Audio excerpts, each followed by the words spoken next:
بسم الله والصلاة والسلام على رسول الله وعلى آله وصحبه ومن والاه.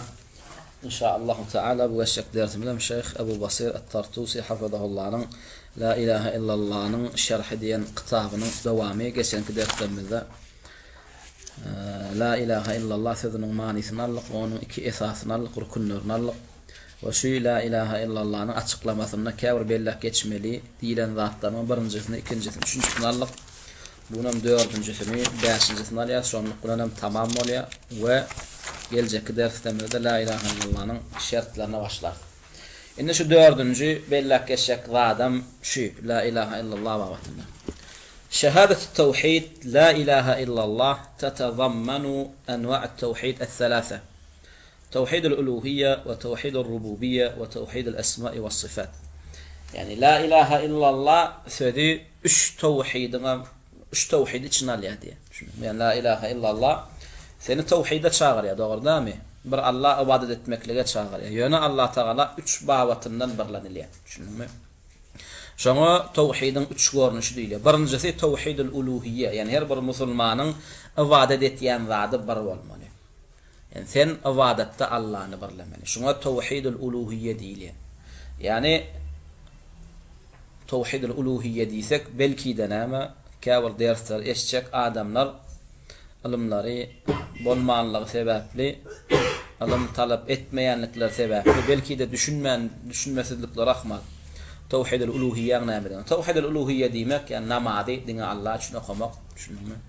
Qıssananda dine Allah'ını çağırmak, nezru niyaz aydılancanın dine Allah'ın yoluna sarf etmek, dualarını, hacetlerini bir Allah'dan soramak, oğul gıyız bir Allah'dan soramak, qıssananda bir Allah'ını çağırmak, düşündünmü? Bir beladan beterden qorunmaklık için bir Allah'ın yoluna sığınmak, Allah'a tevekkül etmeklik, Allah'ını söylemek, Allah'ın söyleyen zatlarını söylemek. Şu tevhid-ül uluhiyye değil. Yani sen ibadetlerin bar görünüşünü bir Allah'ın yoluna sarf etmeli, onu hiç bir mahluğun yoluna sarf etmekliğin bolmaya. Ve edil şonun yalagam Allah ibadet edilen şartına hiç bir mahluk ol ibadete şerik edilmeye. Buna misali, mesela ovala Allah galip verse Davudcan ya. Yani sen näme Allah'ın çağıryan ve qaplarına yine bir mahluğu näme sarf etýän.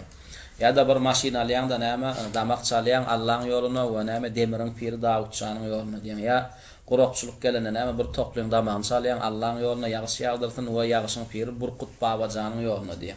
Düşündüňmi? Ýagyş ýagmaganda birinkiler ýyllar gaýtýan. Näşi zatlar näme şirk. İnne biz la ilahe illallah sözü. Eşhedü en la ilahe illallah.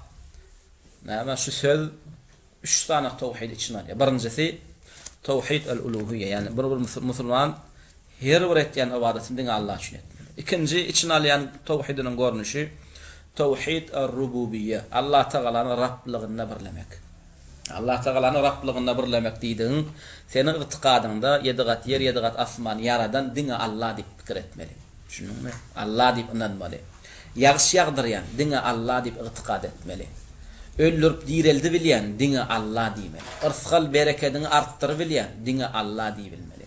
Hayır iýindir, bela beter iýindirýän, hayır götür, bela beter götürýän bir Allah diýmeli.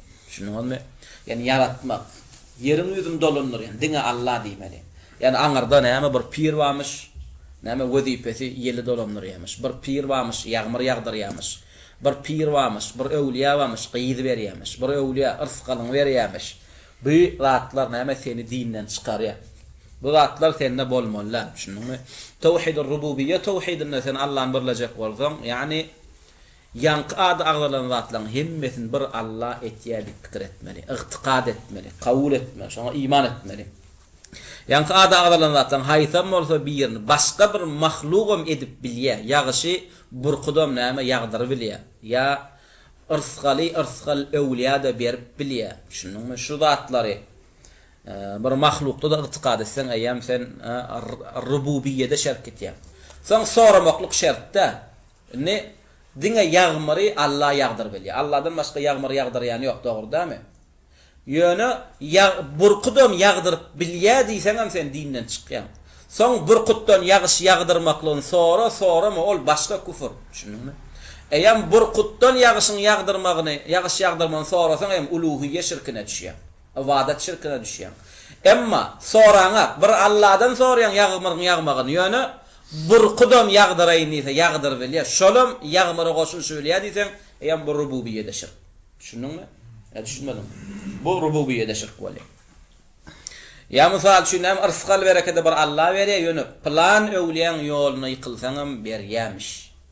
Diňe şunu kabul etdiň rububiýete şirk etdiň. Soň berýär diýen düşünje eger ondan soradyň eýem uluhiyye şirkine düşýän, ibadet şirkine düşýän. Tawhidin la ilahe illallah sözünün üçüncü için alyan tawhidin esma ve sıfat. Atlar, sıfatlar tawhidi. Yani bu atlar, sıfatlar tawhidi demek. Yani Allah Teala'nın atlarına, sıfatlarına birlemek demek. Bu Allah Teala'nın atlarına, sıfatlarına birlemek diýdigimizem, yani Allah Teala'nın näme gözel atlar, gözel sıfatları var. O Allah'ın gözel atlar, sıfatlar hiç bir mahlukatyň ka meňzemeýär. Şunun ödüne münasip derecede ve Allah mahsus bolan atlar, sıfatlarım hiç bir mahluğa daqılmaýar. Şununmi? Bir mahluğa Ar-Rahman diýip bilmeýäs. Bir mahluğa Ar-Razzaq diýip bilmeýäs. Bir mahluğa El-Haliq diýip bilmeýäs. Şununmi? Sebäbi bu atlar Allah Teala mahsus bolan atlar we haýsy at Allah mahsus bolan bolsa, näme? Allah Teala näme şo atlaryň eýesi özüne münasip derecede hiç bir mahlukatyň ka meňzemesinden diýýär. Şunukdamy? Ýöne näme? Ýene bir zady bellap geçeliň olam. Bizde kelime-i şahada diňe bir zada şahyatlyk bermeklikden bolana adordamy? Kelime-i şahada iki zada şahyatlyk bermeklikden bolýar. Olam ikincisi Muhammed sallallahu aleyhi ve sellem. Birincisi eşhedü en la ilahe illallah. Allah Teala'nın näme yeketek ibadatda haqqyl münasip näme? Allah'dan. İkincisi Muhammed sallallahu aleyhi ve sellem hak için insanky peýgamberdigine. Indi şu üç tawhid yani kelime-i şahadatyň birinci bölüni degişli. Ve ikinci bölüni getirmänler olam eşhedü enne Muhammedar Rasulullah degişlem tawhid var. O tawhide näme diýilýär? Tawhidul mutaba'a diýilýär. Eýermeklik tawhidi diýilýär. Onda neticede kelime-i şahadanyň iki bölüni alsak, her bölüğünün içine alyan tawhidlaryny goşsak, näçe bolýan eken? 4 bolýan eken. Üçüsi kelime-i şahadaň birinci bölüni degişli, dördüncüsü kelime-i şahadaň ikinci bölüni degişli. Şoň üçin käbir ulamalar ka halatda näme tawhidin 3 görnüşi bar diýende kelime-i şahadaň, yani birinci bölüğünü godan tutýarlar. Käbir ulamalar tawhidin 4 görnüşi bar diýende kelime-i şahadaň näme 2 bölüğünü godan tutup aýtýarlar. Birinci tawhidin 3 bölügi Allah degişli, yani Allah Teala ilahligine, ibadet edilýänligine birlenmeli. İkincisi rububiyyeligine, yani Rabligine, yaratýanlygyna, rizq berýänligine, dünýä we ahirede jinsi dolanýanlygyna, dolanýanlygyna birlenmeli we atlaň, sypatlaň näme eýesi degi. Ol atlar, sypatlar näme özüne münasip derecede degi. Hiç bir mahlukatyna, hiç bir mahluğunun adyna, sypatyna meňzemeýänligi vawatyny itiqad etmeli. Dördüncü görnüşüm peýgamberimiň hakkynda. Yani ibadatda bir Allah ibadat edilişi ýalyk, eýermeklikde de bir peýgambere näme eýerli. Hiç bir mezhep parasçylyk edilmeýär. Peýgamberden aşakda hiç bir adam parasçylyk etmeýär. Şol etmeler. Şol adam Ebu Bekir, Ömer, Osman bolsa, düşündiňmi? Şol Ebu Bekir'in bir sözü delilsiz diýdimi? Almaýar, düşündiňmi? Emma haýsy bir kes bir sözü delil aýtdymy, şonu biz kabul etýär, düşündiňmi? Hatta sahabalar gatlygynda da delilsiz aýdylan gurulun näme kabul der. Yeketek şeýle sözüne eýerleýän kim? Muhammed sallallahu aleyhi ve sellem. Yeketek et diýende edilýän, yeketek gaýt diýende gaýdylýan adam näme Muhammed sallallahu aleyhi ve sellem. Ondan aşakdyk adamlaryň hemmesi näme ýalňyş bilýär we näme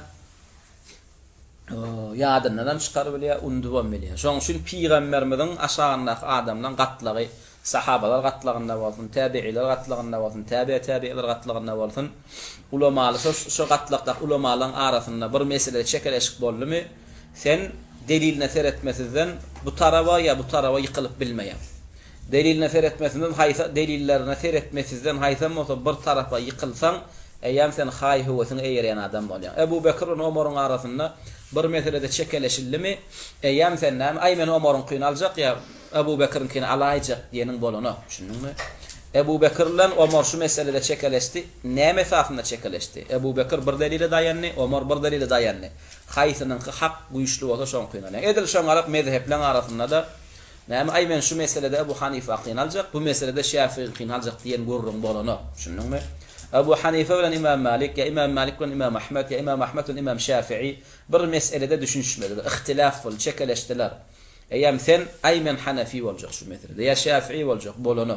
Seretýän Ebu Hanife näme esasynda İmam Şafii'ye ters gurrun aýtdy, ya İmam Şafii näme esasynda Ebu Hanife ters gurrun aýtdy. Sen şolaň delillerini seredip bilýän adam bolsaň, aýam delillerini seretmeli, seredip bilmeýän adam bolsaň, seredip bilýän adamdan haýsynyň ilmine, imanyna näme andan ýan bolsaň gowunyň ýetýär, da şoň ýanyna barp şu meselede kiminki dogry, haýsynyň delili güýçlük, delili güýçlüğün sözüni almaly bolýan. Eger de uýan mezhebiň Şafii de bolsa, delili güýçlü bolsa Hanefiň qynalmaly bolýar. Uýan mezhebiň Hanefi de bolsa, delili güýçlü bolsa Şafiiň qynalmaly bolýar. Düşündiňmi? Ana şu suratda mezhep tutmaklygy Şeýhulislam ibn Teymiyye öwgüle ýa. Düşündiňmi? Eýem bu suratda mezhep tutanda eýem sen hakykatda näme adamyň mezhep başlayıp tutmadyň danym adamynyň delilini mezhep başlayıp tutdyň. Düşündiňmi? Emma näme haçan mezhep tutmaklyk ýazgarlya, haçan belli bir adamyň sözü alınıp, belli bir mezhep başyň imamyň kitaby okulundan ýazgarlya, şoň hakam bolsa alınýar, batylam bolsa, ýalňyşam bolsa alınýar. Ana şo mezhep parazçylyk näme? Ol ýazgarly. Emma sen ödüňe Ebu Hanife ýonkoýan, biz İmam Azamyň mezhebinden diýen ýöne näme İmam Şafiiň sözü hak bolanyny İmam Şafiiň qynalýan. İmam Ahmed'in hak bolany onqyň alýan mezhebin kinem taşlaýan. Onda ýam sen hakykatda näme bir medrese ýonkoýdyň bolýar ýam sen. Mysal alaly, bir medrese we Imam Azam adyna. Dogry, bir medrese we İmam Şafiiň adyny götürýär. Bir medrese we İmam Ahmed'in adyny götürýär. Bir medrese we mysal üçin İmam Malik'in adyny götürýär. Sen mysal üçin İmam Ahmed adyna medreseni okap oturdyň, öwredilen adam şowur Kur'an, şowur hadis. Dogry-dämi? Sen mysal üçin İmam Malik medresesi adyndaky medreseden çykdyň, öwredilen adam şu Kur'an, şowur hadis. Arasynda çaprazlyk ýok. Emma diňe sen bilen oň aýratyndygy näme? Sen götüren okan medresen İmam Ahmed adyny götürýär, sen okan medresen näme? İmam Malik adyny götürýär. Düşündiňmi? Asly mezhep tapylanyň asly mezhep şu bolan. Düşündiňmi? Bir medrese şeklinde bolan. Düşündiňmi? Aralaryny agdalyk bolmady. Ebu Hanife'ň sereden zady Kur'an hadis bolan, İmam Ahmed'in sereden zady Kur'an hadis bolan. Ebu Hanife'ň eýeren zady Rasulullah, eýeren adam Rasulullah bolan, İmam Ahmed'in eýeren adam Rasulullah bolan. İmam Ahmed planyň mezhebine dip tanalanak. Edil Ebu Hanife da planyň mezhebine dip tanalanak. İkisem Ehl-i Sünne vel Cemaat mezhebine dip tanalýar. İkisem Rasulullah hadisi sahih bolsa şo men mezhebim diýilen näme sözüň astynda tanalýar. Emma soňkylar bu zatlar tanamadylar darim näme? Ýöne mezhep parasylyk etmeklige aňyrda dursunlar. Hatta şu mezhep başlarynyň sözlerini Rasulullah'ın sözünden näme ýokarda gördüler. Edil şu wagt näme madhalileň bir düşýän şübhesi şey. Madhalileň. Mysal üçin bir jemaat dörýär bir at bilen göni inkar edip başlaýar. Mysal üçin bir jemaat döredi Ansarus Sünneti. Dogry-dämi? Sünnetin yardımçıları. Bir jemaat da biz sünnet yardımçıları. Şul adatyna dawet etýärler. Bir jemaat döredi näme et-tawhid we jihad. Biz tawhid we jihad diýen näme adyň astyna dawet etýär. Bir dawet döredi Ansaruddin. Biz diniň yardımçysı. Bu madhaly ýok, barty bidgat diýär bolanmy. Bu madhaly murji'ler näme diýär? Ýok, bolany. Bu atlar ýönkömek bolany. Bu atlar Kur'an'a gelmändir. Bu atlar näme selefde gelmändir. Düşündiňmi? Bu atlar Kur'an'a hadisde gelmändir. Beý diýjek bolsam, biz onna selef diýmeklik sözüne de näme garşy çykýar. Sebäp diýsem, selefi diýmeklik söz Kur'an hadisde geldimi? Kur'an hadisde näme sünnet ady geldi. Kur'an hadisde Muslim diýip geldi. Düşündiňmi? Emma biz ulamalar seretdi näme? Selef salyha çağırmaklyk, Kur'an selef salih söz adyna aslynda Kur'an hadise çağırmaklyk näme? Ayıp zat bolmanyň sebäpli biz selef diýler. Biz selef salyhyň düşünjesine görä Kur'an hadise çağırýardylar. Bularam biz Ansar-ı-Din, biz diniň yardımçylary. Şularyň aslynda näme diýerler? Kur'an hadise çağırýarlar. Bizi bir adamynyň öz alyp barýan dawatyny daqqyan ady gyzyklandyranak da şol näme dawat etýär? Şonu gyzyklandyrýar, düşündiňmi? Şoň üçin ulamalar fulan näme Hanefi mezhebinden ýa plan Şafii mezhebinden ýa hatta Muhammad ibn Abdul Wahhab näme diýen? Men 4 mezhepden çykan adam däl, men Hanbali diýen, düşündiňmi? Ine näme ilmany da Hanbali diýen? Men Hanbali medresesinden çykdym. Düşündüňmi? Meni okadan näme İmam Ahmedden täsirlenen adamlar okatdy. Şoň kitabyndan täsirlenen adamlar okatdy. Düşündüňmi? Emma Imam Muhammad ibn Abdullah rahimehullah men Hanbali diýdigi, men bu sözüni Rasulullah'ın sözünden artyk görýän, ýokary görýän, öňürti görýän diýdigi däl. Şoň üçin bu mezhep diýmeklik bir wada döräne, bir medresen ady. Şu wagt sen 20-nji mektepde oturdyň, sen 37-nji mektepden oturdyň, sen 30-njy mektepden, sen mysal üçin 60-njy mektepden oturdyň. Şu mekteplen okatýan programmasyna ütköşüklük barmy? Ütköşüklük ýok, şoň üçin näme? Mekteplen arasynda uruşam ýok, dawa da ýok, muallimler bir-birini ýigrenä nägam näme üçin? Bu diňe mektep ady 20-nji, bu diňe mektep ady 37-nji. Emma programma, şo bir programma edil mezhep diýilýän adam asly tapylarna şuňarak tapyldy. Bul Hanafiler, yani Ebu Hanifa okuwçysynyň okuwçysy. Düşündiňmi? Bir medrese, terbiýe. Kimin şagirdler? Plan alymyň şagirdler. Bular kim? İmam Şafii'nin şagirdleri. Soň ýöne alymsyzlar näme?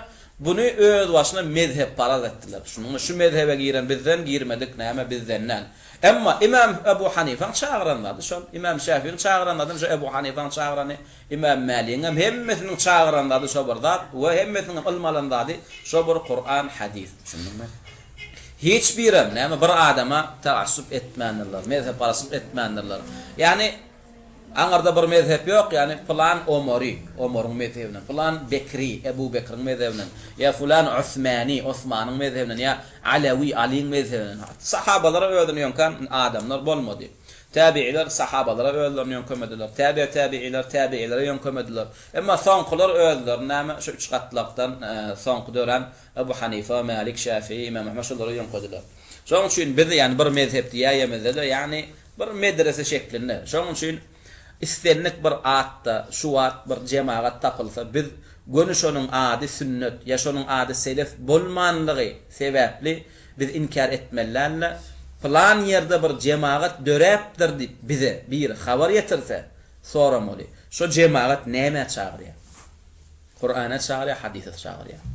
Ähli sünnet we jemaat ulamalarynyň kitabyndan çykan. Biz näme diýip? Jazahumullah hayr diýip. Şu jemaatyň ady näme?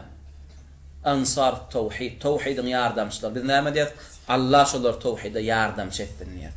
Bir ýerde jemaat döräpdir ady Ansaruddin, dinin yardamçylary. Şular adyň aslynda ya Ansarus şeria, ya şeriatyň näme eýeleri. Şu adyň aslynda bir jemaat döräpdir, dawat etýär.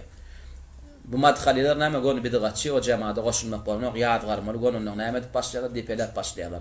Yo biz şu habar ýetiren adamdan sorýar, şu şeriatyň ansarlary, şu näme dinin sünnetiň ansarlary diýen adamlar näme çagyrýar? Şuňa feretmeli biz. Mu'takatlar näme şolar? İman küfürde näme diýerler? Şunumy? Dogry bolsa, dürüst bolsa jazahumullah hayr diýip Allah taala olara hayır jazasyny bersin. O hakykatdan hem atlaryny eýetsin. Allah taala şolary şeriatyň, dinin yardamçylary etsin diýär. Emma şu wagt bir özne selefi diýär bolin, oň näme çagyrýanlygyny derňemesizden şoň ananýalarna müşkile şonly, problema şonly, düşündiňmi? Burjular özlerine selef diýär, we selefin itiqady diýip kitap ýazyp berýärler. Näme biz tarapdan gelen oglanlaram bu zatlaň hakykatyna düşünmän, şo kabul edip nädip özleriniň murji'e bolup gidenlerini, jehmi bolup gidenlerini, nädip musulmanlara düşman bolup kapyra yardamçy bolup gidenliklerini bilen aklar. Şoň üçin inni bize biri özüne selef diýse dälim biz gönü oň sözüni kabul edemez. Hatda iman meselesinde näme diýen soraýar. Küfür meselesinde soraýar, häkimiyet meselesinde soraýar, Kur'an hadis meselesinde soraýar. Hakykatdan selefinka dogry geldimi? Kabul etýär. Dogry gelmedimi? Selef bolsa da näme diýär? Sen selef däl. Edil şoň alap bir topar adamlara şu gatname tekfir, hawarij diýen töhmetler atylýar, dogry dämi? Indi biz billik, öň inanardyk, inanamazak. Şunumy? Ýok, näme çagyrýar şol adamlar? Itiqatlar näme? Kitaplary barmy? Akidalaryny beýan edýän o kitaplary bar. Şeyh Maqdisa tekfir harici diýär. Kitabyny tapdym. Hadihi aqidetuna. Şu biziň aqidamyz diýip kitap ýazypdyr. Kitabyna godyk bir harp selef salih ähli sünnet we cemaatyň ýolundan çykan haky. Tekfir hawarija bolsa biz näme diýäs? Zulm bilen bulara tekfir hawarij diýilipdir. Bular hakyky sünni selefi alimler diýär. Düşündiňmi? Enne ştaýda näme ýanky zatlary artyk gurlarymyzyň hem sebäbi birlejek goýan ustada şeyhim skoplaň içinde. Tawhid haçanna biz 3 diýemizde näme murji'eler şu wagtky selef adyny otaran murji'eler bir şübhe atdylar. Yani şu akida çağıran, şu bizim akidamızda çağıran ulamalar ka wagt näme tawhidul hakimiyye diýip gyrýarlar, şunuňmy? Ibadatda Allah birlenýän bolsa, hakimlikde de näme Allah birlenmelidirler, şunuňmy? Yeketek hakim Allah bolmaly. Allah'ın hükmünden başka hüküm sürmellal, döwran sürmellal. Allah dogadile ibadatında birlenýär, Allah Taala hükümde de birlenmelidirler bolýar. Bular näme diýdiler murji'eler? Ana bular hawarij. Şunuňmy? Hawarijler näme diýdiler? Enil hukmu illa lillah diýdiler. Aliň garşyna çykanlaryna yeketek hüküm Allah'ın haqqy. Yeketek hüküm edilmeli, hüküm etmeli Allah diýdiler. İnana bularım hawarijler. Görýän biz hawarij diýdik bulara. Bulara mana tawhidul hakimiyye. Hakimmen bir bolmaly. Görýän diňe Allah'ın hükmünden hükümlenmeli. Şu gurrun diýdiler sebäpden hawarij bulan ata-babalary, mezhep başlary şey diýipdiler diýip näme bir topar şübheler atýarlar. Şo şübhe näme gaýtargy berýär şeyh. Düşündiňmi? Yani biz tawhidul hakimiyye diýemizde tawhidin 4-nji görnüşi diýemiz atmany. Tawhid 4 görnüş. Üçüsi Allah'ın hakkına degişli, 4-nji peýgamberiň hakkına. Ve tawhidul hakimiyye näme? Tawhidul ilah, tawhidul uluhiyye de degişleri var. Tawhidul rububiyye de degişleri var. Tawhidul esma ve sıfat de degişleri var. Indi bu tawhidul hakimiyye girmedimizden öň şu murji'eleň ýanyna baryp biz sorasak, näme? Tawhidu el-mahabba diýsek.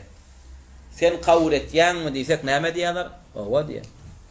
Söýgü tawhidi, söýgü ibadatyny da bir Allah birlenmeli. Men şuňa çağırýan diýsek, murji'eler näme? Garşy çykýarmy, garşy çykan aklar. Emma Kur'an hadisde bamy söýgü ibadatyny da Allah birlenmeli.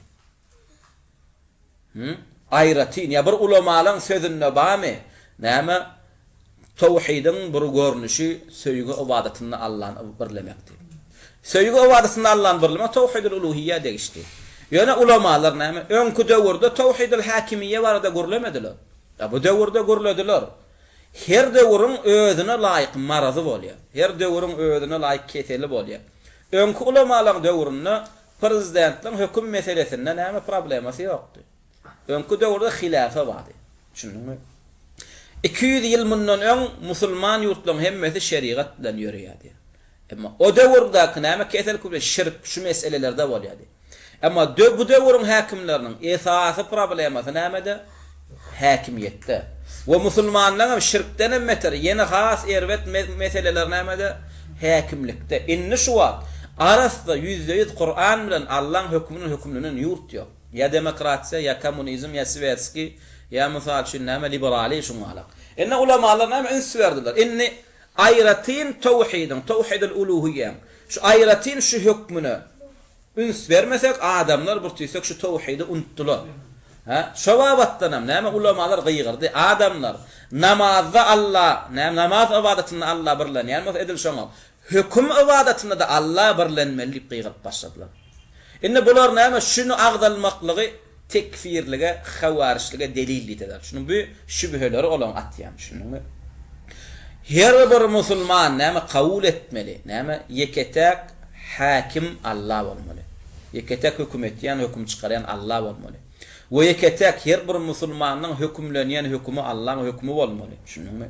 Şu döwrüň näme musulman o hakimi däl. Belki däni bütün alem jahanyň musibeti şunna. Öň hökümet, öň dünýä musulmanyň elindeki hatda kafirler hem İslam hükmünden hükümlenirdiler.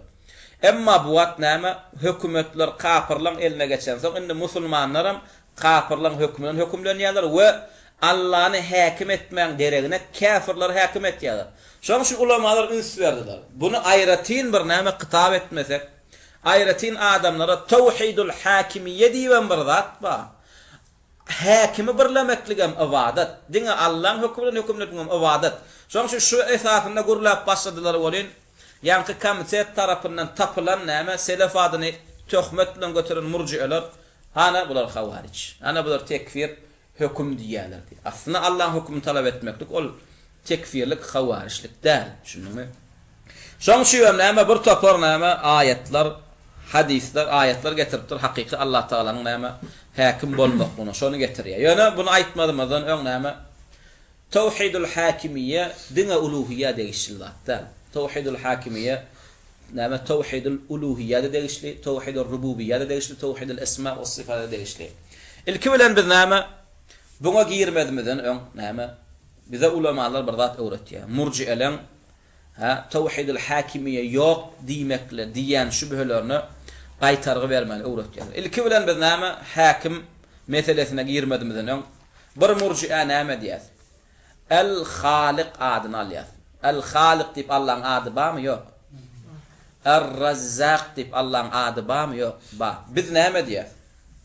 Şu El-Halik ady tawhidul uluhiyye degişlimi degişiller? Degişli. El-Halik tawhidul rububiyye degişlimi degişiller? Degişli. El-Halik esma we sıfat tawhidine degişlimi degişiller? Degişli.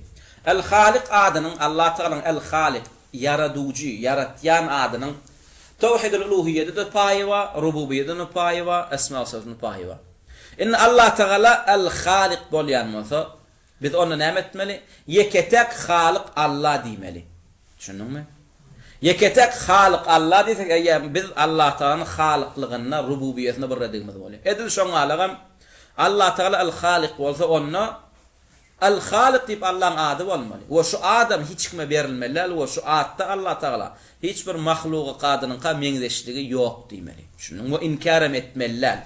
Eýer şey diýsek biz El-Halik adyna tawhidul esma we sıfatda ýem Allah Taala birledigimiz bolýar. Inne Allah Halik bolýan bolsa we onuň haliklik ady sypaty ba bolýan bolsa, onda biz oğul gyz bize yaradyp bermekligini kimden soramaly? Bir Allah'dan soramaly. Inne ey Allah'ım sen Halik, sen İslam'dan yaradı bilýän, maňa oğul ber, maňa gyýyz ber diýsen. Men Allah Taala'ny eýýäm. Uluhiyyetine birledimmi, birlemedim? Birledigim bolýar. Inni şuň haýsam bolsa birini, bir mahluga bersem, näme bolýan men? Bir mahluga Halik adyny bersem, ýa-da bir mahluga Halik sypatyny bersem, ýa-da bir mahlukdan maňa oğul gyýyz yaradyp bermekligini dilegetsem, men kim bolýan? Müşrik bolýan, kafir bolýan. Şu meselede Halik meselesinde näme hiç bir murji'an dawasy gowo dogry bedem sen bilen sen diýäniň diýätdiler. Ene edil şoňalak näme el-Hakem adyny alýar. Allah Taala el-Hakem ady barmy? Ýok. Ba. Allah Taala el-Hakem ady bar bolsa, indi biz Allah Taala'nın şu adyny sypatyny birlejek bolsak, Allah Taala'dan başga bir adama Hakem adyny berip bilýäsmi? Bilmeýär. Şunuňmy? Edil şoňalak Allah Taala'nın hakem adı ba bolsa, hüküm çıkarmagam sıfatı ba bolýar. Onu Allah Taala hükümde de birlenmeli bolýar. Allah'dan başga ona hiç kimin hüküm çıkarmana da hakkı bolmaýar. Allah'dan başga bir adam men yaradyp bilýän diýip bilýärmi? Bilmeýär. Diýäse de kafir diýär. Onu yaratmaklyk meselesinde biri men yaradyp bilýän ýene kafir bolýar. Inne Allah Taala el-Hakem ady bolýar. Bir menem hüküm çıkaryp bilýän ise onda näme bolýar? Kafir bolýar. Şunuňmy? Allah Taala'dan başga hiç kim hüküm çıkarmana hakkı ýok.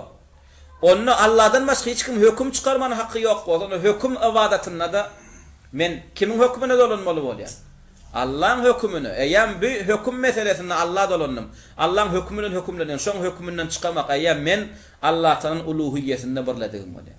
Şoň şu näme hakimiyye ýöne bir bidgat gurrunda, ýa-da hawaryjyň tekfirin gurrunda. Bu her bir musulmanyň kabul etmeli zady. Tawhidul hakimiyye Allah Taala'nın hakimliginde birlemek. Musulmanyň yeketek hükmü bolan Allah'ın hükmü bolmaklygy, hükmü bolmaklygy. Bu näme tawhidin 3 görnüşiniň näme haqqy bar. Uluhiyyede girip dur, rububiyyede girip dur, esma we sıfatada girip dur. Emma murji'alar näme jedel etýärler biz bilen näme? Şu görnüşi tawhidul hakimiyye diýip zat ýok diýerler. Şunu. Bu batyl zat o. Düýbünden batyl. Tawhidul hakimiyye ýok diýerler. Siz prezidente kafir diýmekligiňiz üçin şunu tapdyňyz diýerler. Görýärmi? Häzir aýtýar ayetler. Biz kafir diýmeklik üçin tapdykmy Allah Taala'nın ayeti barmy? Şunuňmy? Emma bular jedel edenlerinde näme? Hakkı gözlemeklik üçin jedel eden murji'alar dänim tağutlara kafir diýdirmejek bol. Olar aslında näme ogramödüne osor orramsam diýär. Aslında olar cedel edenne haqqı özlemek üçün cedel eden aklar. Tevhidul hakimiyye bam yok. Onun hakkına yetmeklik üçün cedel etmediler dani. Tağudu qoramak üçün. Kafir patşan arkasını almak üçün cedel ettiler. Ondan fikir ettiler. Bizim Allah'ın hükmünden hükümlenmeyen kafir diysek, biz kafir demek üçün özümüz toslap tapanlar ettiler. Yok, sen özünü osma. Düşündün sen tağudun arkasını almakla üçün cedel ettiyen olsan, biz tağuda kafir demekle üçün cedel edemeyiz. Hatta biz ilki bilen hakkı eşkar etmekle üçün cedel ettiler. Sen hakkı eşkar oldu mu, şu hak kimde olsa şu hak diyez, şu hak kimde tapılmada da onqı batıl diyez. Enne tevhidil hakimiyye yeketek näme Allah'ın hakimligi, yeketek Allah'ın hükmünün hükümlenmekliği babatında şeyle ayetler geliyor. Allah Teala näme diye? İnil hukmu illa lillah. Yeketek hüküm etmeklik Allah'ın hakkı diye. Allah'dan başka hiçbir adam oğlunun kodeks yazmana hakkı yok. Kanun çıkarmana hakkı yok. Şunun mu? Buyurmana qaytarmana hakkı yok. Şunun mu? Bir adam seni buyursa, dine Allah'ın buyuran zat bilen buyuru biliyor. Bir zatdan qaytarsa da Allah'ın qaytaran zat bilen qaytar biliyor. Allah'ın buyuran zatını senden qaytarıp bilenak, Allah'ın qaytaran zatını sana buyurup bilenak. Şoň Allah Teala näme diýär? Inil hukmu illa lillah. Yeketek hüküm etmek, hüküm indirmek, hüküm uğratmak Allah'ın hakkı diýär. Onun hüküm meselesini Allah Teala hiç kime hüküm meselesini Allah Teala hiç kime hak hukuk vermedik bolsa, onda kodeks ýazýandan bary kafir. Kanun ýazýandan bary kafir. Şu kanunlaryň hüküm etýänden bary kafir. Şu kanunlaryň hükmü bilen hükümlenýänden bary kafir. Şundan. Sebäpsiň bular hüküm meselesinde şirk etdiler. Allah'dan başka hakim tuttular. Ve hüküm meselesinde şolar ilah tuttular. Hüküm şirkine düştüler.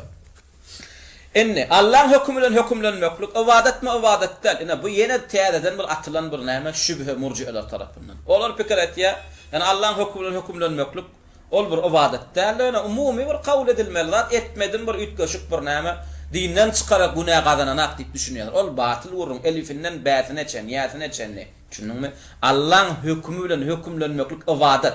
Inni Allah'ın hükmünden hükümlenmeklik ibadet bolýan bolsa, onun hükmü Allah'dan gaýryň ýoluna sarf etmeklik näme bolýar?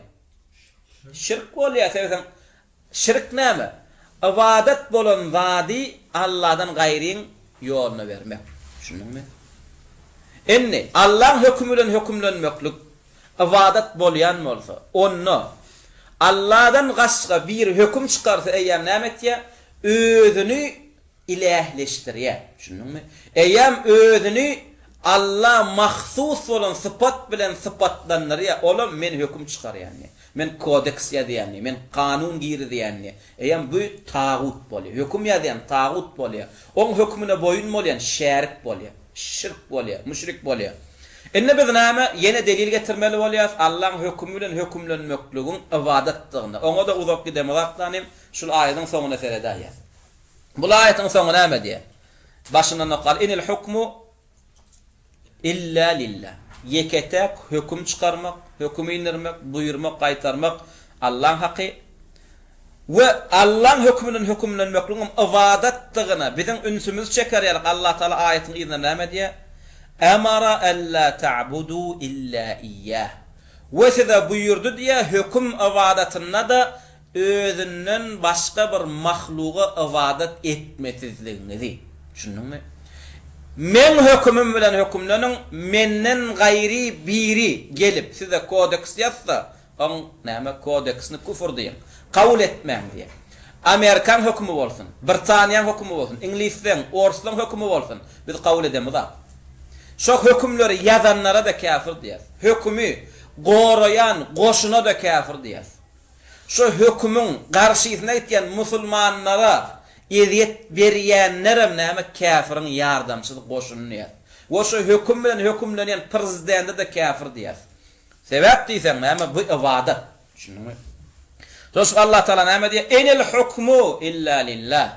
Yeketek hüküm Allah'ın haqqy we size de buyurýanlar Allah'dan gaýra ibadet etmesizliginde. Näme üçin hüküm Allah'ın haqqy diýenden soň näme özünden gaýra ibadet etmeklik Allah Taala gaýtardy? Sebäp diýsen hükümem ibadet. Allah'ın hükmüni hükümlenmek ibadet. Zalika dinul qayyim. Görýän? Haçan musulmanyň dini gaýym bolýar. Zalika dinul qayyim diye. Qayyim din Allah'ın hükümlenen din o. İzinden şu vasfı getiriyor. Biz inne dinimizi qayyimlanıracak bolsak, şu Muhammed ümmetini qayyimlanıracak bolsak, näme etmeli? Enil hukmu illa lillah diyen davatyna jengine girmeli bolýar. Düşündüňmi? Komünizm yok, Allah'ın hükmü bolmaly. Demokrasiya yok, Allah'ın hükmü bolmaly. Maňa buyurýan, meni gaýtarýan, Allah'ın hükmü bolmaly, senin hükmüň sen tarapyndan ýazylan hüküm bolmaly. Soňra Allah Taala näme? İlki hüküm özünün hakydygyny aýtdy. Hüküm meselesinde we beýleki ibadet meselelerini özünden gaýry hiç bir kese ibadet edilmesizligini aýdandan soňam zalika dinul qayyim diye. Ana Allah'ın hükmü bilen hükümlenýän din gaýym dinni. Ýöne hemme kişi bilýän bolady. Bilen ak. Ýöne biz şulamy atýarys, emma hemme kişi diýende köpçülükde bizim hemme kişiň ilmini bilmekligi ilmimiz barmy? Ilmimiz ýok. Onu köpçülükleýin bilen ak. Neden alyp atýar köpçülükleýin şu meseleni bilmeýänliklerini? Ayetin son aýdyp atýar. Walakin ekseran nasi la ya'lamun. Ýöne adamlaryň köpüsi bu zatlary bilen aklar diýär. Onu şu wagtky biziň garşymyzda gurulýanyň köpüsi bilmeýäniň hataryny bilen bolsalar gurulamaddylar. Şunuňmy? Emma olar gurleýä bolýan, käbir ilmsiz adamlar bilip gurleýänler ötýär. Gurlemeklik näme? Elmidama gurlemeklik bilmeklik aňydan ha. Bir adam bilbem gurlä bilýär, bir adam bilmänem gurlä bilýär. Gurledimi? Onu bilýänler, bilmese gurleýän näler? Oňalyk ýalňyş görürüm. Şunuňmy? Şoňşy Allah Taala aýatyň soňunda näme diýär? Walakin ekseran nasi la ya'lamun. Ýöne adamdan köpüsi bilýän näler diýär. Ondan alimler şu ayetlerden hüküm çıkarıp tevhidul hakimiyye diýip gyrıp başladylar. Zalika dinul qayyim diýip gyrıp başladylar. Şu ummat bolmaya, şu din gaýymlygyna gaýdyp gelmeýär te Muhammed ümmetiniň ibadet etýän Allah'y bir Allah bolşýalyk. Muhammed peýgamberiň hüküm etdirýänem bir Allah bolýança. Muhammed peýgamberiň näme? Hükmüm bir Allah'ın hükmü bolýança. Emma murji'alar näme? Şu tağutun näme? İsleýän zatlaryny oşalaryň küfri tağuty kürsülerini hükümden goramaklyk üçin näme? Bu akidan, bu dinin garşysyna çykýarlar. Enne bir adam hüküm meselesinde Allah'ın hükmünden hükümlenmän, yasama kanunlara, kodekslara gara hüküm etse şu kim bolýar? Müşrik bolýar. Şunuňmy? Emma murji'alar näme diýär? Näme o müşrik bolar ýa-da ibadetde ikilik etdimi diýär. O ibadetde ikilik etdi. Sen Allah Taala Allah'ın hükmünden hükümlenmekliğini ibadetdigini aýtdy. Şunuňmy? We ýene bir aýatda aýdy, otyr kimde kim meniň hükmüm bilen hükümlenmän, başga biriň hükmünden hükümlense näme? Oňa müşrik diýär. Şunuňmy? We hiç kimede hüküm meselesinde şäriklik etmeni hak berenak. Şunuňmy? Ne gelecek ayet näme diýär? Wala yushriku fi hukmihi ahada. Ve hiç bir adama hüküm meselesinde şäriklik etmeni ursat berýän däldir diýär. Bu diýdigi näme? Hiç kime hüküm ýazmany ursat berenak. Hiç kime kodeks ýazmany hüküm berenak. Onda näme etmeli hemme kişi? Dine Kur'an hadislerini öğrenmeli. Inne birden biri şäriklik etdi. Menem yazacak dedi. Kodeks yazdırdı. Kanun girdi. Özüçe buyruk qaytargılar çıkarıp başladı. Özüçe rayetine käbirlatlar haram edip başladı. Bu tağut bolýar. Kafirin başı bolýar. Bunun hükmüne radi bol, boyun bolunam kim bolýar? Müşrik bolýar.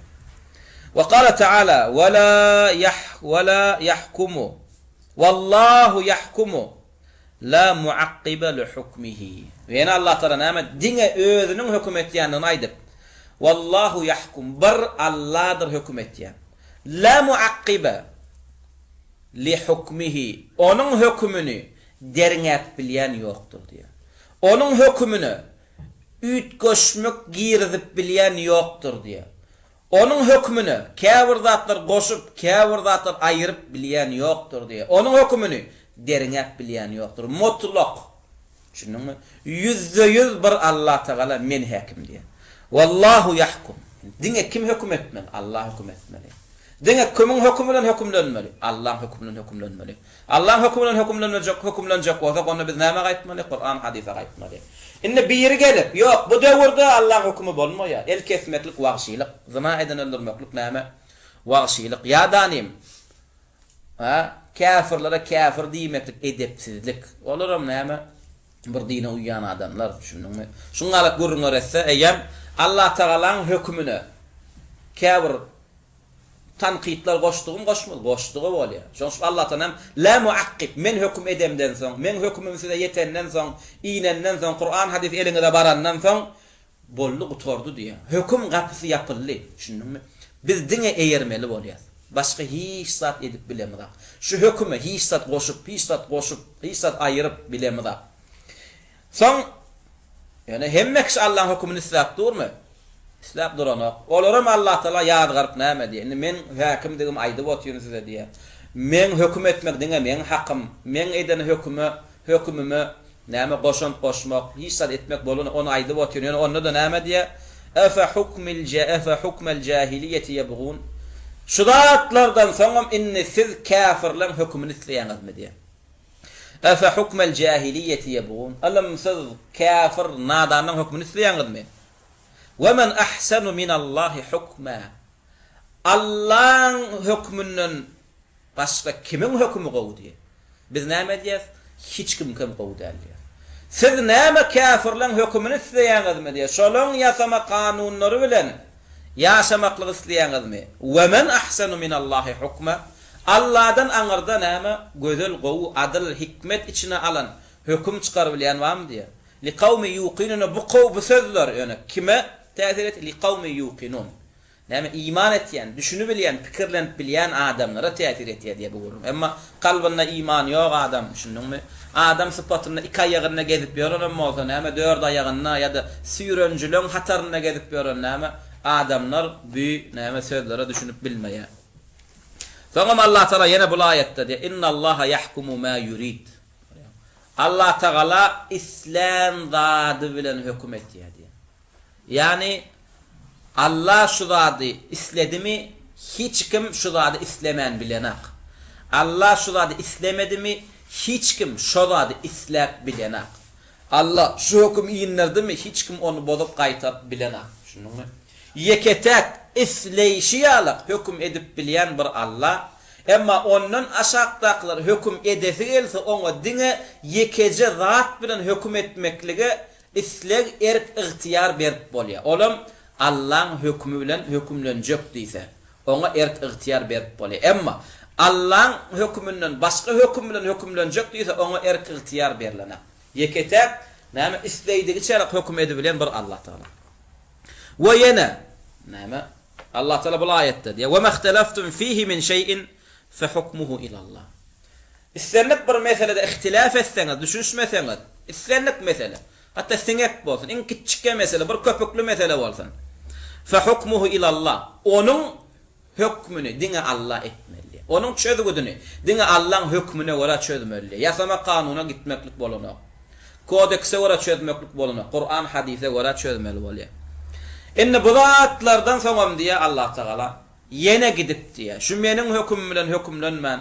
Ýasama hükümlerin hükümlenseňiz, kafirlaň ýasan hükümlerine boýunmasaňyz, itaat etseňiz, sizin kim boljagyňyzy şu aýat aýtýar. Bu aýat näme diýär? "Ve in ata'tumuhum innakum la mushrikun." Görýän? Birden kafirlere hüküm meselesinde kafirlere itaat edäýseňiz, siz onna müşrik bolarsyňyz diýär. Görýän? Şu wagtda musulman hökümetler kafirlere itaat etýärler. Şolar tarapyndan ýazylan kodeksler, kanunlar öz ýurtlaryny musulman näme raýatlarynyň üstüne ýöretýärler. Şeýdem olar müşrik. Hüküm meselesinde müşrik olar. Sebäplen olan şirki Amerika, olan şirki Ýewropa, olan şirki Ors, olan şirki Ýaponiýa. Allah Taala aýdyp otýar: "Ve in ata'tumuhum innakum la mushrikun." Siz kafirlere itaat etseňiz, olan hükümlenseňiz, men hüküm taşlap diýär Allah Taala.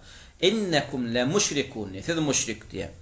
Ýene Allah Taala peýgamberine kasam etip aýtdy: "Fela ve rabbika la yu'minuna hatta yuhakkimuka fima şajara beynehum, thumma la yejidu fi anfusihim harajan mimma qadayta ve yusallimu teslima. Rabbingdan qasam bolsun ey Muhammed, sana iman edenlerden bolmazlar ta sen hökümün bilen näme davaly meselelerini çödýän çalar diýär. Ve sen eden hökümüňi razylyk bilen kabul etýän çalar we sen hökümüňe doly boyun bolýan çalar diýär. Görýän bir adam musulman bolmaklyk üçin Allah Taala şu aýda näme 3 şertini aýtdy. Birinji bilen hökmani sorta peýgamberiň hökmünden hökümlenmeli. We Allah we Rasul tarapyndan çykaran hökümi näme razylyk bilen kabul etmeli we oňa boyun bolmaly. Düşündiňmi? Emma bir adam Allah'ın hökmünden hökümlenip oňa razy bolmasa, ya razy bolmam, boyun bolmasa musulman bolanok. Düşündiňmi? Hökman Allah we Rasulüň hökmünden hökümlenmeli. Dawal meseleden şoňa göre çözmeli we çözgüdün tapdyňmy Kur'an hadisten şonu eten razylyk bilen kabul etmeli we boyun bolmaly. Bu ayetler hemmesi görýänmi? Tawhidul hakimiyye ünnäpdi. Şunu bu zatlardan zaman biri gelip Allah'ın hökmünden hökümlenmeli diýen adamlara tekfir, havariş diýdi. Bir de olan näme dinlediğin, näme akidediğinden näme bilemezler. Olan özleri näme dinle, näme akidede gezip görenlerini bir de aýdaýmasalar, ondan soň agızlaryny eşden zadymy da ora olar derine dinne olara laýyk atlaryny, wasytlaryny, hökümlerini beräýmesek, yani kalbynda iman bar adam, şunun musulman adam şul ayetler esasında Allah'ın hökmünden hökümlenmekli talep etýäni ýigrenýän bolsa, şununmy? Ve şu ayetler esasında Allah ve Rasulüň kafir diýen adamsyna näme kafir diýänligi üçin ýigrenýän bolsa, şununmy? Ol adamlara biziň çäremiz ýok. Ve sahih bolan hadisde Peygamberimiz sallallahu aleyhi ve sellem innallaha huvel hakam ve ileyhil hukmu diye. Şu böhüzü diye ketek hakim Allah ve ileyhil hukmu ve hüküm etmekligem dine ona gaýdyp bar ýa. Allah'dan başga hakim hüküm inlerýän we Allah'dan başga hüküm etýän ýok. Ve bundan başga da näme ayetler, hadisler kan. ومنها أن ما تقدم لا يعني ولا يستلزم اعتبار توحيد الحاكمية قسم رابع إضافة إلى أقسام التوحيد الثلاثة المعروفة ولا أحد يقول بها وإنما الجميع يدرجونه في توحيد الإلهية ومنه ما يدخل في توحيد الربوبية ومنه ما يدخل في توحيد الأسماء والصفات. وإن ببذن بيدي دغمد توحيد الحاكمية دي دغمد الله تعالى حاكم لغنا حكم لغنا نامه birlenmel diýdigmiz tawhidin 4-nji görnüşi bar diýdigmiz zalli. Şunu mun diýanam ýok diýär. Şunu biz diýsegem diýär şu tawhidul uluhiyya giriýär, tawhidul rububiyya giriýär, tawhidul asma we sifat giriýär. Şunu emma biz tawhidul hakimiyye Allah'ın hükmüne hükümlenmeli, Allah'ın hükmüne hükümlenmeli kafir, Allah'ın hükmüne näme birlemeklik olam tawhidin görnüşi diýsek, yani 4-nji görnüşi diýip kastedemiz. Hattanym yani näme 3 tawhidin içinde bir görnüş. Çünkü her tawhidin içinde tawhidul hakimiyye näme öz paýy bar. Walakin lamma kathura ash-shirku fil ummati min jihati hukmiha bighayri ma anzala Allah wa ihtikamiha ila shara'i' at-taghut ta'ayyana tanbihu al-ibad ila hadha an-naw' min at-tawhid wa takhsisuhu bi-dhikr. Yani şu wagt ummatun näme köpçülüklerin düşýän şirki Allah'ın hükmünden başka hükümler bilen hükümlenýänligi bolanlygy sebäp bilýär. Ve tağutlan, kafirlan näme girden kanun kodeksler bilen hükümlenýänligi bolanlygy sebäp bilýär. Wajib boldy diýen näme şu İslam bilen ýaşaty gelýän musulmanlara şuda tawhiddan aýtmaklyk wajib boldy diýär. Emma köpçülüklerin adam ýanky hüküm meselesi Badra meydanoklar şu meselede näme bir dinden çykyp ya dine girip bolýandyra meydanoklar. Ýa-ni bir şeýle bir tertip düzgün üçin bir köçede goýulan svetofor ya bir ýol işareti şoňalyk bir meseledir öýtdiler Allah hukmy. Emma hakykatda ol buňalyk wagtdan ol sen diniň emele gelmekligi üçin sebäp bolýan, senin musulman bolmaklygyň üçin talep edilýän amal üçin. Yani her wagtda ummatyň keseli näme taraplaýyn bolsa, şoňa görä de näme dermanyny, melhemini näme aýtmaklyk, hödürlemeklik ummata ulamalarına gafeterem da'watçylaryna, taliplerine näme wajib bolýar. Şoň üçin ummatyň şu wagtga düşýän şirki we musulman ýurtlaryna, musulman halklaryna paçsa bolup bereniň esasy şirki şu hüküm şirkinde bolanlygy sebäp ummatlar şunu ünnetdiler. Emma olan küfri şirki başga zatlarda bolanmasa, mysal üçin ara halal diýmeklik ya zina halal diýmeklik bolanmasa, ona agzadylar. Şunu emma olan esasy şirki küfri näme araga halal ya zina halal diýmekde bolmakdan köpçülüklerin näme paçalan küfri, ummatyn küfri, gabar parasylyk bolýarlar, indi näme hüküm parasçılık bolly. Düşündüňmi? Tağut parasçılık, Amerika parasçılık bolly. Şey dibem, şolon hükümlenip näme şirke, küfre düşdiler.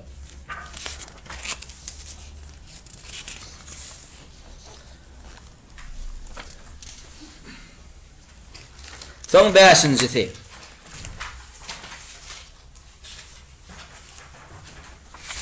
Beşinci yankı la ilahe illallah, la ilahe illallah babatında ünsvermeli zatlanmadan yine bir tevsinin ünsvermeli zatlanmadan biri. Mimma yulfetun nazar fi hada zaman, yani şu zamanna diye ünsveraymeli zat diye bellak koyaymeli zat diye olam, yani bize dille ananman diyecek kol, ya da dille değil yani ananman diyecek kol, amalına seyretmesen. Şeyle gidip bir ona adamlar adel, hatta şu tağut diyen, kafir diyen prezidentlardan hem diye la ilahe illallah manisi näme diýsen, la ma'budu bi haqqin illallah diýerler diye düşünün. Desen olur bille diye musulmandan bu wat näme? Diňe söz bersen şoňa kanagat tapýanlyklaryny bildiler diye. Şoň üçin o bilen musulman, o Allah Taala iman etmeli. Muhammed peygamber biziň peygamberimiz, düşünüňmi? Ebu Bekir, Ömer, Osman, Ali şeýdik gurulýar. Näme? Diňe raýatlaryny dymdyrmak üçin, düşünüňmi? Şolary tuzdurmasızlyk üçin. Şonda näme diye üns çekin diye. Şu döwürde diye enne kesiran minen nasi ve minhum ba'd tawagit diyor. Adamlar köpüsi ve işlerine şu wagtda tağutlaram giriyor diye. Prezidentleram giriyor diye. Kad hafizu at-ta'rif as-sabiq li şehadet tawhid diye. Tawhid düşünürdüler diye. Yani la ilahe illallah manisi näýlik düşünürenmezok ýatladylar diye şonu. Suçan ýalak işdiler diye. Näme üçin? O bilen musulmana ve la ilahe illallah la ma'budu bi haqqin illallah. Bilen şey diýär. Diňe halkyny oynamak üçin gözüne çöp atmaklyk üçin diýär. Görýärmi? Hatta ma in tas'al ahadahum an ma'na şehadet tawhid. Birinden näçe tağut ya müşrik kafir diýerler. Birinden la ilahe illallah manysy näme diýsen, gönü ikirjiňlenmen, sakynman, säginmen jogap berýär diýär. Düşündiňmi? Musulmanlaram mon çowul gaýtýar. Biziň prezidentimiz la ilahe illallah manisyny dogry aýtýar diýip düşündiňmi? Ol diňe sen gözüňe çöp atmak üçin, sen allamak üçin etýär. Ya'tuna bi hada at-ta'rif. Yana näme? Wa hum bi nafsi al-waqt ya'budun wa yuwaluna alihatan ukhra ma'a Allah Ta'ala. La ilahe illallah many diýek Allah ibadet etmeli, Allahdan başga ibadet edilýän zat ýok. Şey diýerler diye tawhidin manisyny dogram düşündirýärler, ýöne şo wagtyň ödünde de näme? Biri kabra çokunup ýördi ýa, biri Amerika çokunup ýördi. Düşündiňmi? Ya'tuna bi hada at-ta'rif bil lafzi faqat. ليسلموا من مؤاخذة الآخرين لهم diye ve hatta la yasifuhum bil cehli ve adam ilmihim bit tawhid. Bu sözde diňe dille diýerler diye ilgünün näme raýatlarynyň, halklarynyň näme dillerinden ellerinden sıpmaklyk üçin we bu tawhidan bilenaga we ilimsiz we tawhidi bilmeýän mazonna bu musulman däl o. Şey diýmezler ýalak, gany nagt. Tawhid näşi? La ilahe illallah manysy şu. Şunun arak näme? Haram. Zina näme? Gonu haram desen kim men muslim diýer. Şununmy? Emma aragy satmaklyk üçin lisensiýa berip otýar. Riba satmaklyk üçin lisensiýa berip otýar. Kuntular goramaklyk üçin näme? Kodek zakon girdi otýar. Gawrlar goramak üçin näme? Addel ol bul gorap otýar. Dille emma da sen diýişiň ýalak diýär. Olar näme? Wa haula'i misluhum mislu man ya'ti bi shahadat tawhid wa huwa la ya'lamu ma'nahu aw man ya'ti biha وهو لا يلتزم بشيء من لوازمها ومتطلباتها. Yani yanqıyalık suratda tawhidi diýip onun manisyny la ilahe illallah diýenler misali la ilahe illallah diýip onun manisyny düşünmeýänlerden destem diýär. Düşündiňmi?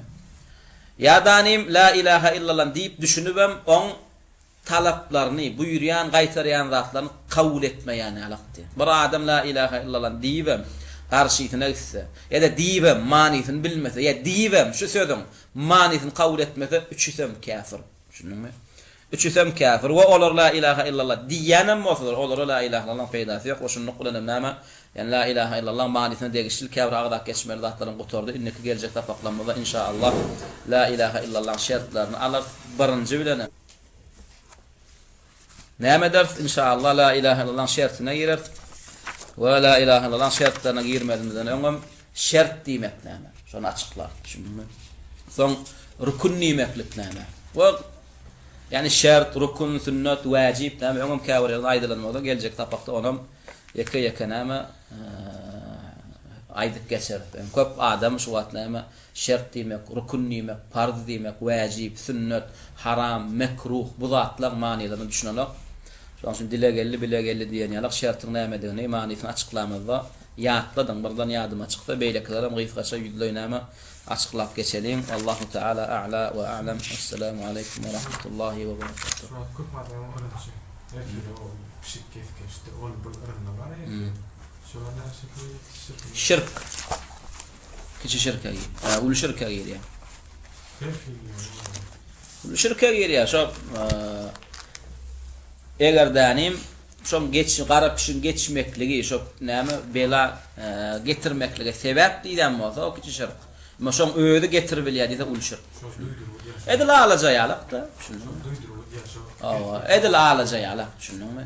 Armam edil alajaýalyk. Şu alajada irtiqad etse, şunun öýüdüne täsir bar. Şunuňmy? Ona dinden çykýar. Emma täsir ýok, sebäp bolup bilýär diýse kiçi şirk bolýar. Şunuň edil beýleki zatlarym şoň alyp garap iş geçse näme haýyr şer Allahdan ýöne garap işin geçmekligi näme sebäp edip bilýär diýse o ýam kiçi şirk bolýar. Emma näme Allah'ın kellesine garap iş geçdim hukman maňa näme şu pişik bela getiräýmeli. Şu pişiň öýüdüne baglap goýsa bela beteri. Şunuňmy? Şu garap pişikde saňa bela indirmekligi, musibet indirmekligi näme başarjanlyk we güç we täsir bar diýse dinden çykýar. Emma näme şu garap pişige ýene bir sebäp, şunuňmy? Ne belki Allah Taala şunu bir belan gelmeklerine sebep edenler diýip şoňalyk nämesi o kiçi şirk bolýar. Alajaýalyk da ýa harman nämesi. Ar-Rahman, Ar-Rahim, Halik diýip goýmalar diýme. Yani Beýdiýemakmy? ya şoň ýa at-takmalar diýme. Beýdiýemakmy? At-takmak bolana. Şoň öňüne Beýdiýemakmy? Ilkülen çöldü şöyle, men diýdimmi diýmedim. O yüzden başka var, men beýdiýemem.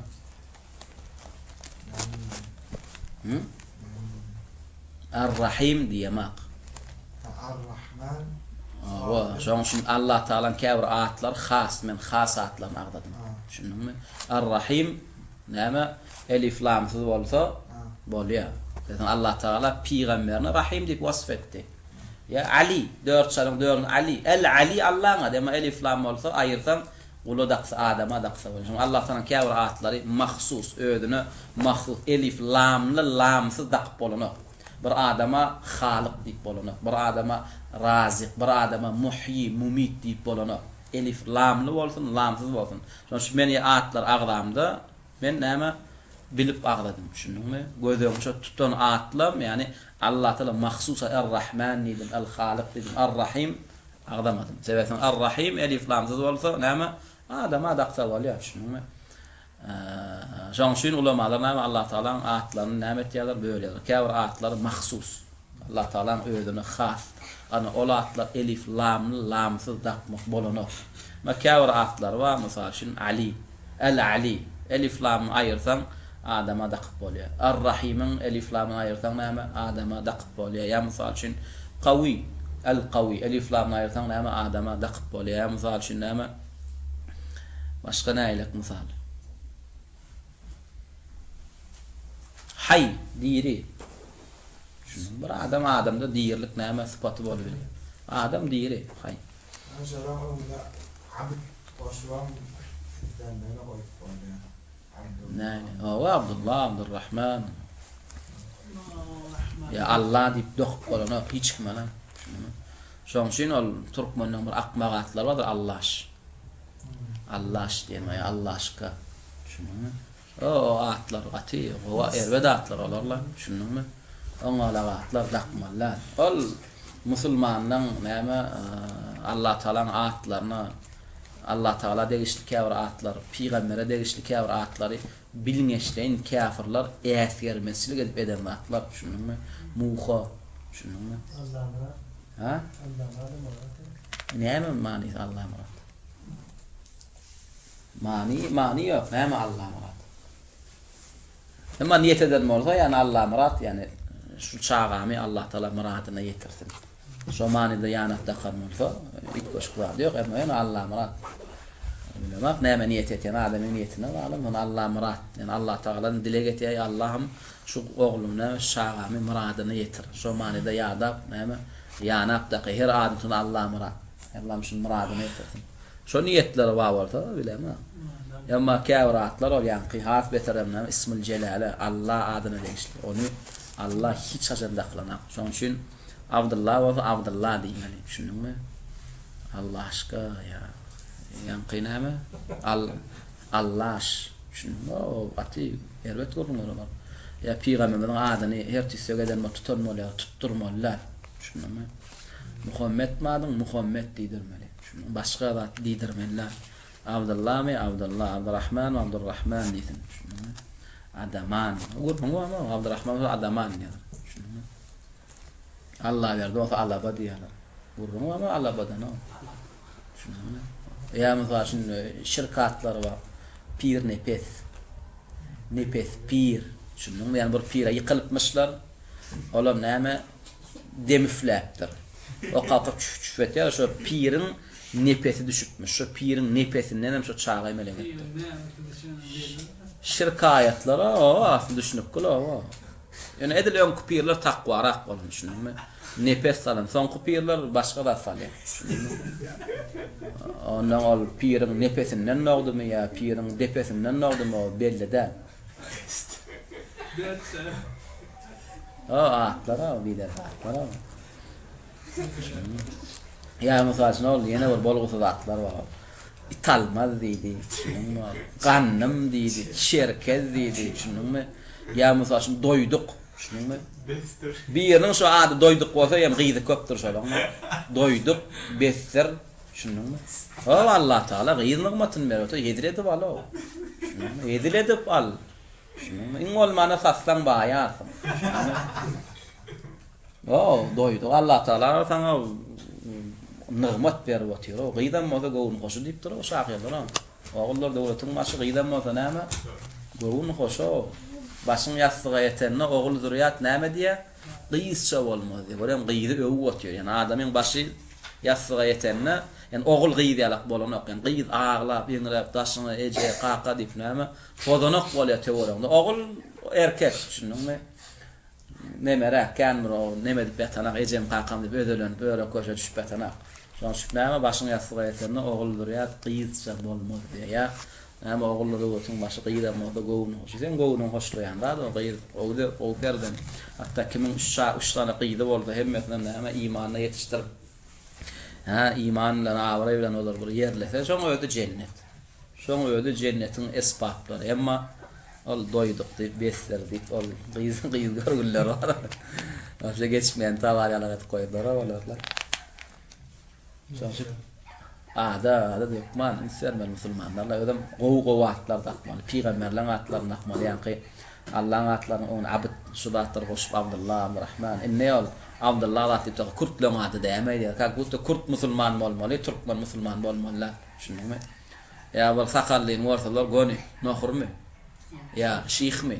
O sünneti näme diňe nohur ya şeýh tutmaly, alaq şunuňmy? Teke ya Türkmen beýlek tireleri tutmalylarmyş, şunuňmy?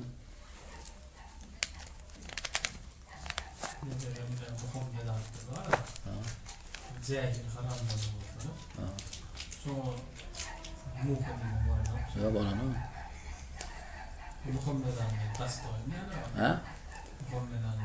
Şoň jahil ya adyny tutmasdan Muhammed diýme. O adyny aýranyň ol diýme.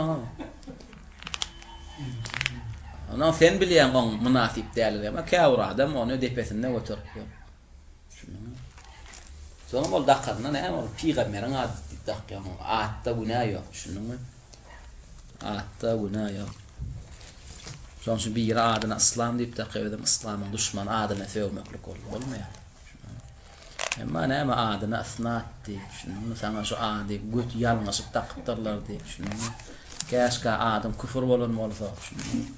Şu İslam kerim fe ulamalar diýip küfür bahilif diýerler. Şunuňmy? Ne onna İslamma ne onna bir jamaatlyk bar. Şoň İslam kerimde ol küfür bahilif şunuňmy?